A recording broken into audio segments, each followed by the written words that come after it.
Hej og velkommen til mit liv i Spanien. Det her er altså min allerførste YouTube-video.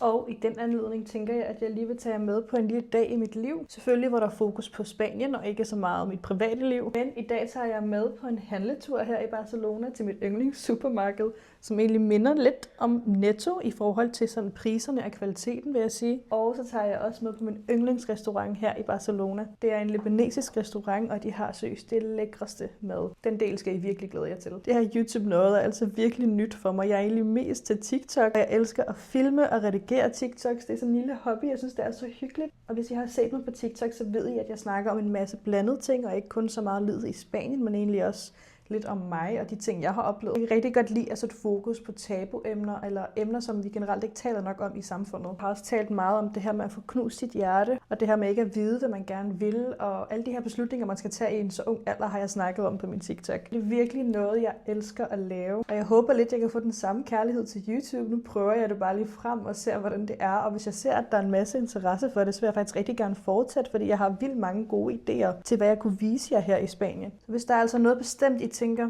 det har jeg lyst til at se, så må jeg altså endelig lige skrive det i kommentaren. Nu ved jeg faktisk ikke lige, hvordan de her kommentarer fungerer her på YouTube, men you get what I mean. Og hvis I gerne vil have, at jeg skal lave flere af de her videoer, må I altså rigtig gerne subscribe, sådan så jeg ved, at der er interesse for det. Jeg synes virkelig, at YouTube er ret tidskrævende. Det tager rigtig meget tid at redigere de her videoer. Altså kæmpe respekt til de store YouTube-influencers. Det er virkelig hårdt arbejde, vil jeg bare sige. Hvis I bare gerne vil komme videre og se lidt af Spanien, skal I altså bare scrolle frem. Jeg tænker, at det første stop bliver supermarkedet. Vi skal lige få handlet en masse ting. Og efter det, så tager jeg med på min yndlingsrestaurant. Jeg glæder mig så meget. Jeg tænker, at den næste video enten kommer til at handle om, hvad det egentlig koster at bo i Barcelona, eller som et yndlingsområde i Barcelona, hvor jeg tager på sådan en roundtour i byen. Så I må rigtig gerne skrive, hvad I egentlig helst kunne tænke jer at se. Jeg poster altså primært på TikTok, så hvis I gerne vil se lidt mere indblik i min hverdag, så må I rigtig gerne hoppe ind og følge. Jeg skriver det ind her. Så er det tid til at tage afsted.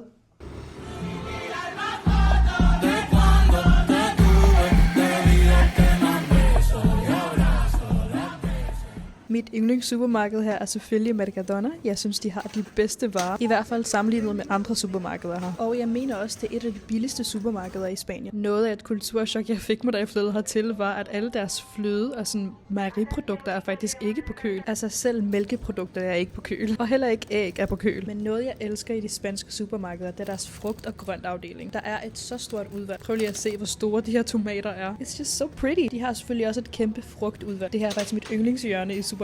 Og det er nok her, jeg bruger alle mine penge. I forhold til priserne, der vil jeg sige, at det nok ikke er så meget billigere end Danmark. Jeg tror, at vi bruger omkring de 3.000 kroner for 2 personer om måneden. Anyways, lad os gå videre.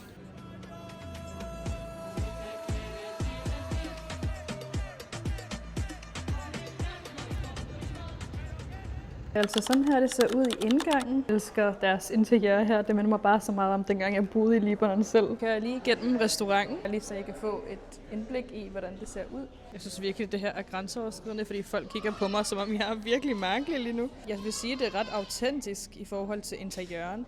Hvis man tager på en fin restaurant i Libanon, er det også sådan her, det vil se ud. Og jeg elsker, at de har inkluderet legendariske artister fra Libanon på væggen. Okay, let's see. What do you want? You want hummus? Lahme. Hummus باللحمة.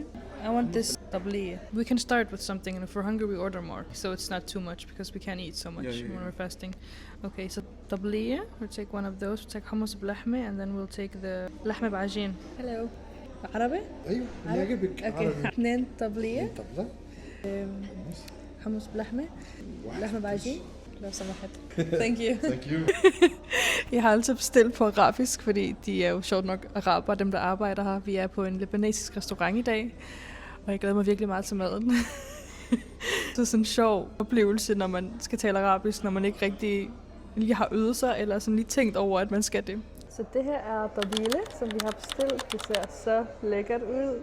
Og selvfølgelig hummus med kød. Mums. Mukbang. Det dufter så godt. Så sådan her ud. Og så har vi noget hvidløgssauce, som hedder doum på arabisk. ASMR. Og her har vi noget lahme bajin, som egentlig er noget dej med kød på, men det smager virkelig godt. Det er lige hvor smuk den er. Det dufter så godt. Virkelig lækkert. Her er nok min yndlings libanesisk ret nogensinde. Et vindrueblad, som er, ja, hvad kan man sige, stoft med ris og grøntsager, og så er der lidt yoghurt til siden. Og det hedder faktisk wada aina på arabisk. Nu skal vi lige smage, men det ser i hvert fald virkelig lækkert ud.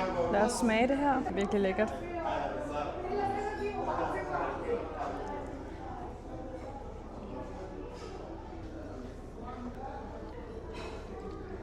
Så er desserten kommet, venner. Jeg er egentlig ikke så meget selv til det. Det er mest min mand, der er det, men nu får I den lige med her, så I kan se, at man også kan bestille den på restauranten. Jeg tror egentlig ikke, jeg må filme mig selv gøre det her på YouTube. Jeg føler godt, at jeg kan blive flagget, ellers cancelled. Det var alt for min første YouTube-video. Husk at skrive i kommentaren, hvis I gerne vil se, hvad det egentlig koster at bo i Barcelona, eller om I har lyst til at se en tour i mit hood, altså det område, jeg bor i, eller et helt tredje område. Vi ses i næste video.